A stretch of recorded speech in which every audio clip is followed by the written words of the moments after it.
Salut tout le monde, c'est Ginji, on se retrouve pour un Ginji Day Marbook sur le jeu de rôle et on va parler des entraînements vidéo qui étaient longues à faire, longues à penser, puisque il y a plusieurs problèmes inhérents à la notion d'entraînement dans le jeu de rôle. Donc on va commencer par le commencement. Déjà, mon rapport à l'entraînement et le contexte de cette vidéo. François Le Temps avait fait une vidéo sur la difficulté des entraînements à niveau, plutôt peut-être même la légitimité si on vient à étendre le sujet. C'est un très très bon sujet d'ailleurs, donc je vais le mettre dans la description. Et je me suis dit, ça fait un moment que je voulais faire un truc sur l'entraînement. Et puis moi je voulais pas vraiment bosser le truc. Je me dis, et les entraînements, je suis en contact pas mal avec. Il n'y a pas des JDR que j'ai vraiment créé l'univers de toutes pièces sous les règles qui n'a pas une notion d'entraînement déjà prise en compte là-dessus. Alors la raison à cela, c'est parce que la plupart des univers que je créais quand je faisais de l'écriture, c'était des univers de manga à la base. Voilà. Et du coup, l'entraînement dans les shonen neketsu, donc voilà, ont l'habitude de prendre en compte une notion d'entraînement, mais aussi une notion de tournoi. Chose qui sera peut-être traitée dans le futur. Quoi qu'il en soit, l'entraînement, c'est quelque chose qui est pas évident à concevoir dans le jeu de rôle parce que d'une part, tu as les univers qui n'ont pas de niveau à prendre en compte, on va l'aborder, et de l'autre côté, les jeux de rôle qui ont un niveau. Je pense que le premier cas, ça serait peut-être de prendre des jeux de rôle avec du niveau et on va essayer de voir un petit peu l'entraînement, ça va rapporter quoi ou quels sont les problèmes. Alors le premier élément à prendre en compte sur ça, c'est que les jeux de rôle à niveau, on va prendre l'Open Game License comme exemple. Donc les jeux de rôle à niveau de l'Open Game License, quand vous montez de niveau, quand vous êtes d'un certain niveau, vous avez pas mal de gains qui arrivent d'un coup. À vrai dire, même si vous savez quel archétype vous allez pouvoir prendre, vous allez aussi voir de notre côté que le chemin que vous allez tracer, ben vous avez une idée très très claire là-dessus. Vous savez qu'à niveau 14, vous avez tel truc, vous savez qu'une capacité évolue au niveau 11, ce genre de choses-là. Et quelles sont les choses qui sont données? Donc, c'est les caractéristiques, les compétences qui progressent selon la classe, possibilité des dons, surtout pour les classes, on va dire, très orientées combat, la ligne des pouvoirs et des quantités de pouvoirs qui s'étend, ou encore une direction vers de nouveaux feats ou ce genre de choses-là. En prenant en compte tous ces éléments, il y a déjà des choses qui sont données.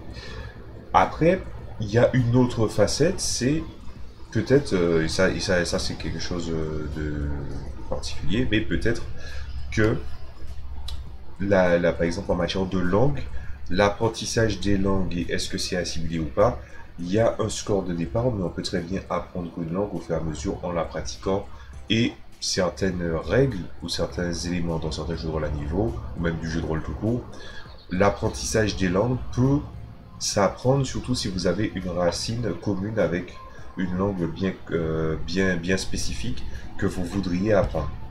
Pour prendre un exemple, dans Pathfinder, le langage des Minotaures, c'est assimilé à la langue des géants. Et à quoi est assimilée la langue des géants? Ben, c'est ce genre de questions-là qui vont amener à l'évolution du personnage. Donc, est-ce que c'est nécessaire de prendre l'entraînement pour faire progresser le personnage? Ben, à vrai dire, quand les choses sont aussi bien établies et aussi structurées, ça peut être difficile de venir à réclamer un entraînement qui viendra augmenter quelque chose. Je veux dire, vous avez sûrement déjà vu des potions où quand vous les buvez, vous gagnez un point dans la sagesse définitivement, des points de caractéristiques, chose qui est distribuée avec énormément de parcimonie. Et aussi, en prenant en compte des fois, c'est souvent ce genre d'objet qui augmente les points définitivement, c'est souvent en prenant en compte le bestiaire que vous voyez dans le jeu que vous jouez, et puis vous vous rendez compte qu'il y a des créatures qui sont à un niveau quasi cataclysmique, et vous vous dites, même en accumulant les niveaux et même les pouvoirs, est-ce que les joueurs pourront faire la différence? Donc du coup, ça vient à se poser. Mais quand tu vois l'apprentissage des compétences, à la limite, les compétences que vous n'avez pas dans l'évolution de votre personnage pourrait être légitime à être enseignée, apprise, ou voire même, je pense que quelqu'un qui viendrait à faire une aventure euh, sur la mer et aussi essayer de traverser en bateau lors de longs périples une certaine distance, peut-être que gagner des compétences maritimes serait intéressant. Mais quoi qu'il en soit, pour les jeux à niveau, ça devient assez compliqué de se poser la question. Et justement, ça va faire partie de la conclusion. Quel serait le verdict par rapport à ça? Maintenant, on va aller plutôt dans un sujet que je maîtrise, c'est-à-dire les jeux de rôle qui n'ont pas de niveau.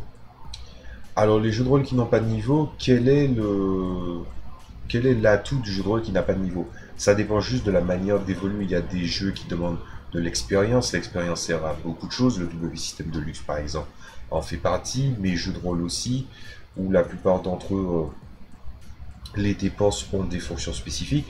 Donc, est-ce que ça vaut le coup de venir à réclamer un entraînement? Ben, j'aurais pu très bien simplifier le sujet en disant que les entraînements dans le jeu de rôle, ça dépend. Ça dépend pourquoi? Ça dépend effectivement, évidemment de la structure de l'univers, ça dépend de la cohérence de l'univers, ça dépend de la notion de l'expérience et de la distribution de l'expérience dans le jeu de rôle. Dans mon jeu de rôle, les points d'expérience ont de nombreuses facettes, même s'ils sont assez catégorisés. Et ce que ça permet de faire, ça permet de faire pas mal de choses différentes. Mais est-ce que avoir ces points-là en fin de partie suffisent à faire évoluer le personnage? Ben, pas forcément. À vrai dire, j'ai toujours pris, comme je l'ai dit, pour principe que mes univers, c'est des univers de manga avant tout. Et le truc qui s'est passé, c'est que il y a des moments où les joueurs où les personnages viennent à passer une étape, ou à passer une difficulté, et à ce moment-là, ils gagnent quelque chose d'associé. Alors, on n'est pas dans des choses assez loufoques, du genre, la personne soudainement apprend une technique d'un coup comme ça, mais par contre, lorsqu'il s'agirait d'une compétence, lorsqu'il s'agirait d'une situation, ou bien même on va dire ça, un trait de personnalité qui était dormant qui s'éveille, ça c'est tout à fait possible. Après, en fin de compte, qu'est-ce qui fait barrage aux entraînements dans les jeux qui n'ont pas de niveau? C'est tout simplement la notion de puissance du personnage. Alors, malheureusement, je pense que je vais surtout parler de la 3.5 et de Pathfinder version 1 pour les Open Game licences, mais malheureusement, il y avait un côté assez progression verticale. C'est-à-dire que votre personnage, il est amené à être plus puissant, le niveau indique la puissance et les capacités du personnage, ce qui n'est pas un problème, hein. Mais avec Donjons et Dragons 5, je crois qu'on est parti plus vers de l'horizontalité. Et quelle est la différence entre la verticalité et l'horizontalité? La verticalité, on parle de puissance et aussi de potentiel exécutif plus grand, puisqu'on finit par réussir un petit peu plus ses jets, on vient progresser avec son personnage, à gagner des habilités, à gagner des compétences, et du coup ça va en s'arrangeant, en tout cas pour les domaines que vous maîtrisez. Là où justement ça peut être intéressant de faire des entraînements pour des choses que votre classe n'apprend pas. Même si j'ai certaines réticences vis-à-vis de certaines compétences. Et de l'autre côté, il y a l'horizontalité. L'horizontalité, c'est tout simplement le champ des possibilités qui vient à s'élargir. Vous pouvez faire des choses beaucoup plus différentes, mais il n'y a pas seulement que ça dans la progression horizontale. Il y a aussi cette notion où vous allez devoir choisir des éléments qui sont plus en accord avec votre personnage parmi certaines choses, ce qui fait que deux personnes d'une même classe peuvent en venir à ne pas être pareils. Voilà. Eh ben, à ce moment-là, dans la notion des jeux de rôle qui peuvent ne pas avoir de niveau, ben, la progression, elle est un petit peu des deux. On pourrait même dire une progression diagonale. Mais la progression diagonale, ce n'est pas juste un mélange des deux, c'est-à-dire le champ des possibles et la puissance. La notion de la progression diagonale prend aussi en compte un fait où ce que tu vas faire avec ton personnage, ta manière de le faire évoluer, va donner une idée de ce qu'il est, donner plus d'identité à ce qu'il est, et aussi va finalement donner une réponse claire, pas forcément précise, sur le potentiel de votre personnage. Vous avez en main votre potentiel, la progression diagonale, tout en prenant en compte que dans les univers qui n'ont pas de niveau, il y a aussi de l'autre côté un champ des possibles, mais aussi le fait que vous ne savez pas qu'est-ce que vous avez en face. Ce qui fait que la notion d'optimisation, là où les gens essaieraient d'être le plus efficace ou le plus fort possible en prenant les meilleures choses, les jeux qui n'ont pas de niveau et souvent qui ont une gamme, un univers très très large, c'est ce qui est arrivé dans mon univers, la notion d'optimisation vient à ce qui va construire l'identité de votre personnage, que ce soit social, martial ou d'expertise. Ce qui fait que vous ne pouvez pas tout couvrir parce que l'univers est très très grand. Par exemple, un exemple de jeu à niveau, entre guillemets, et qui a une progression diagonale, c'est Mutant and Masterminds, justement. Voilà, puisque je parle souvent de Mutant and Masterminds ces temps-ci, on va parler de ça. Parce que dans Mutant and Masterminds, c'est ce que j'expliquais à certains de mes joueurs quand ils faisaient leur perso, en vue de one-shot, je vous en ai parlé, c'est que dans l'évolution de votre personnage, le niveau de pouvoir, c'est juste une graduation déterminée par les créateurs que vous n'êtes pas tenu de respecter. Vous pouvez faire de la même manière que dans le livre du maître du jeu, on te dit que le personnage, les personnages ont un niveau, mais vous pouvez affranchir les méchants de notion de niveau. Voilà. De l'autre côté, on vous dit aussi que vous pouvez progresser selon les niveaux, mais vous pouvez tout aussi bien également prendre en compte le fait que vous n'avez pas de niveau, mais que les niveaux qui sont posés par les créatures à la base, ce ne sont jamais que des éléments de référence. Parce que finalement, on va faire une parenthèse sur Mutant Mastermind, mais par contre, dans Mutant Mastermind, qu'est-ce que tu gagnes? Est-ce que tu gagnes des compétences? Est-ce que tu gagnes des caractéristiques? Tu ne sais pas ce que tu gagnes dans Mutant Mastermind.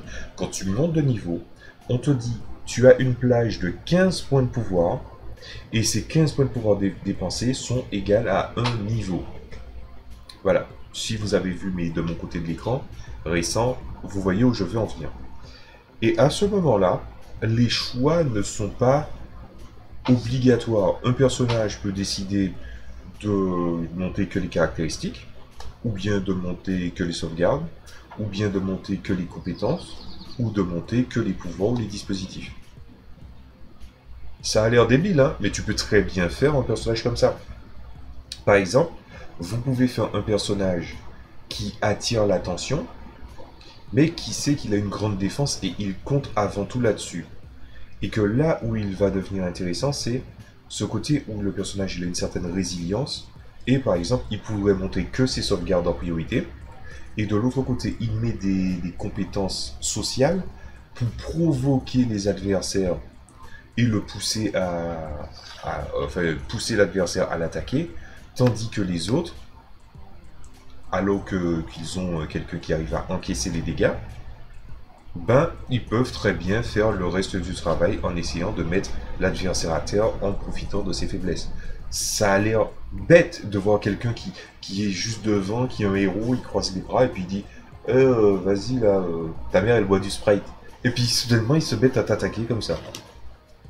Vous voyez, la progression diagonale prend aussi en compte que, et je pense que je vais synthétiser comme ça en fermant la parenthèse, c'est que la progression diagonale prend en compte la notion de puissance, et encore, c'est pas forcément obligatoire, une notion de latitude, ce qui n'est pas forcément vrai non plus, donc c'est une moitié de chaque facette verticale et horizontale, mais prend en compte aussi que quand tu évolues, c'est toi qui apportes l'identité à ton personnage.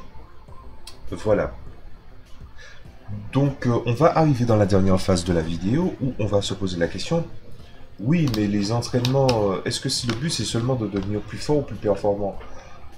Pas forcément. J'étais en train de penser à My Little Pony dans tous les essais que je faisais parce que My Little Pony c'est un univers très années 80 où les personnages, que ce soit les héros ou les vilains, ont de fortes thématiques ou des forts pouvoirs qui sont conceptuels et qui sont assez profondément ancrés. Moi, je trouve qu'un entraînement, mettre de l'entraînement, par exemple, dans My Little Pony, qui est un jeu à niveau, ça peut être très intéressant et aussi, on pourrait même faciliter les entraînements, voire même faire que les entraînements te permettent d'avoir des gains. Parce que s'il y a un truc qu'on voit dans la série My Little Pony Friendship is Magic, c'est que les personnages, ils ont des compétences avec leur cutie mark et ça fait partie d'une grande partie de leur vie. Mais j'ai aussi remarqué un truc, c'est que quand ils doivent s'entraîner pour tel ou tel concours, tel ou tel événement, pour être les meilleurs possibles, ce n'est pas forcément le meilleur de ce qu'ils peuvent faire avec leur cutie mark qui est important.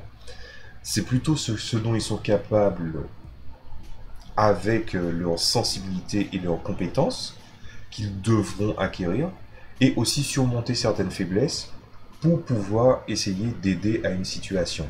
Ils ne sont jamais que la somme de leurs compétences, ils sont toujours beaucoup plus que ça. Et un personnage qui a une grosse compétence sur lequel il a une aisance assez élevée, le fait qu'il sorte de cette zone de confort pour apprendre autre chose, c'est en quelque part faire le pas dans un monde où tout le monde a une marque qui indique leurs compétences, mais en même temps, cet entraînement ou cette progression en dehors de cette marque montre que le point fort des créatures sentientes dans cet univers, c'est sans doute la persévérance et que même la notion de compétence qui est au cœur de l'univers des poneys n'est jamais qu'un prétexte pour montrer qu'on est beaucoup plus que ça. Ce qui fait qu'à ce moment-là, la pertinence des éléments de l'harmonie qui est présentée dans l'univers vient à être très pertinent. Puisque en allant vers d'autres compétences qu'on n'a pas, on finit par faire un pas vers les autres. Voilà.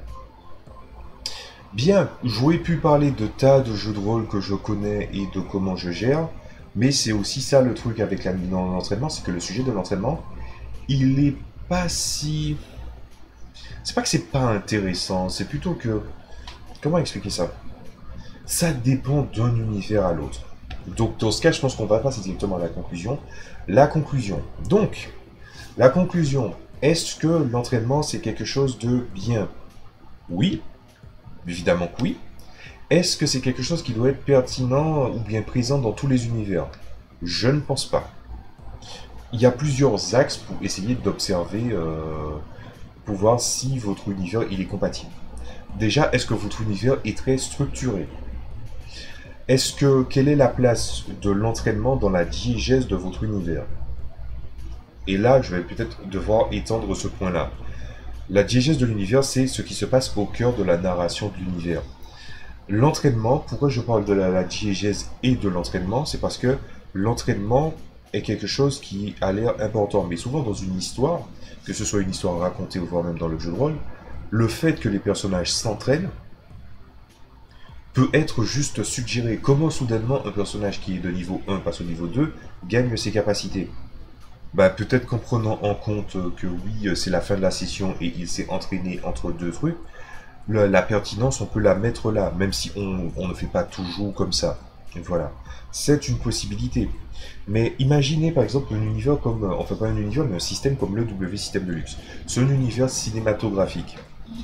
Mais dans l'univers cinématographique, ça dépend aussi de quel genre d'univers que tu veux traiter. Par exemple, imaginez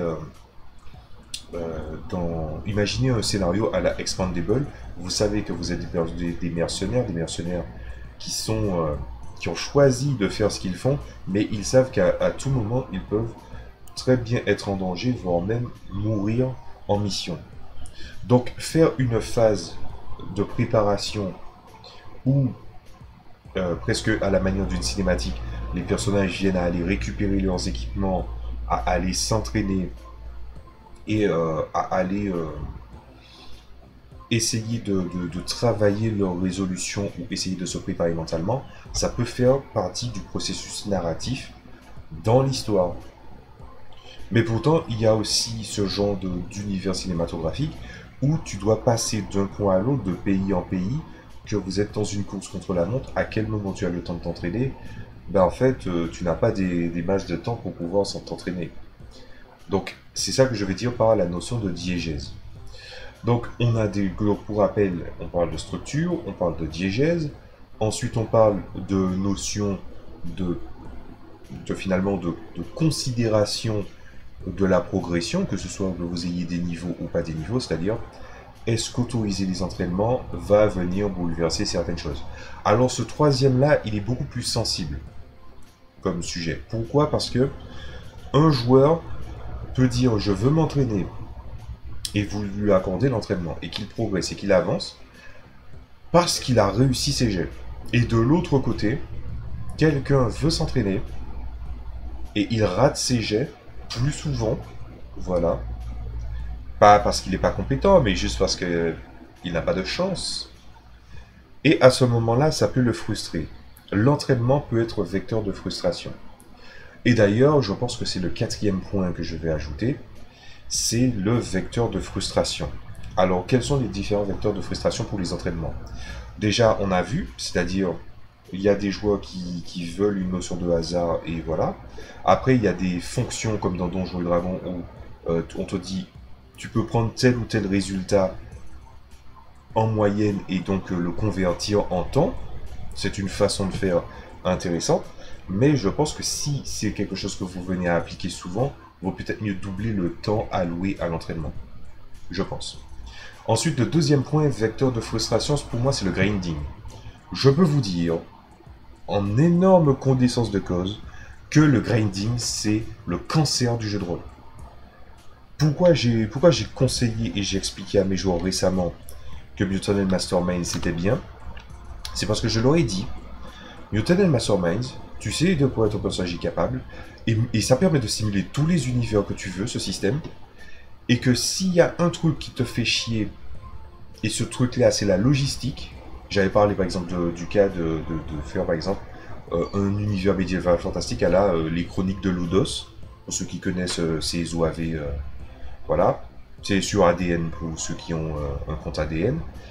Ben, les chroniques de Lodos, tu peux le faire sous Mutant Masterminds. Pourquoi? Parce que dans cet univers de fantasy où il y a des créatures étranges, des phénomènes étranges, et voilà où finalement on est dans de la high fantasy, à aucun moment on te parle de logistique, on te parle de temps de trajet, on te parle des objets qu'ils doivent acheter, essayer de devenir plus fort.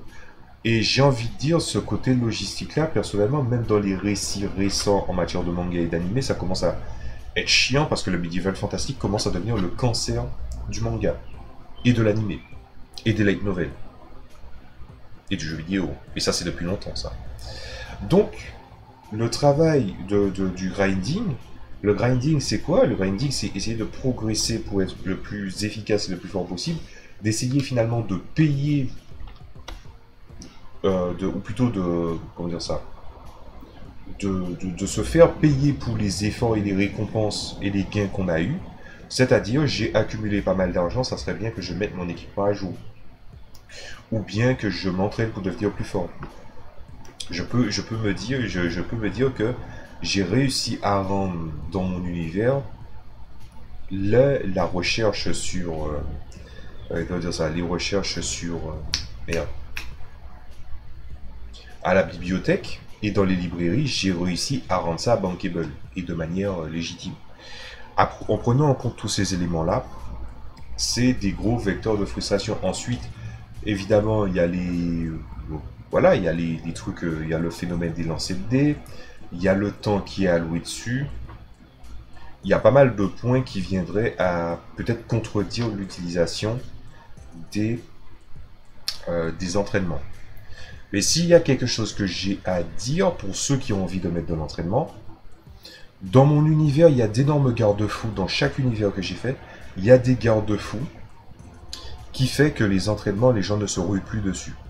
Les entraînements sont difficiles, c'est difficile de faire valoir ses arguments ou ses capacités, surtout si les personnages décident de s'entraîner seuls, parce qu'il y a plusieurs façons de s'entraîner.